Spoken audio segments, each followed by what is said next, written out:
अमर होण्यासाठी महादेवानं दिलेलं शिवलिंग घेऊन रावण निघाला, पण गोकर्णामध्ये आल्यावर त्याचा हा प्लॅन फेल झाला.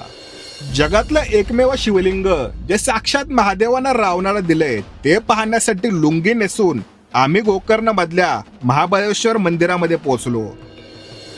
महादेवाची अट होती की शिवलिंग खाली न ठेवता लंकेत न्यायचं, आणि देवलोकात भीती होती की रावण अमर झाला तर आपला कार्यक्रम झाला.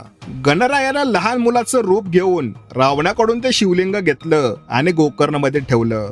रावणानं शिवलिंग उचलताना त्याचे काही तुकडे झाले आणि ते इतरत्र पसरले. त्यातलंच एक मुरुडेश्वर. रावण संध्याकाळची पूजा करताना शिवलिंग गणरायाच्या हातात होतं.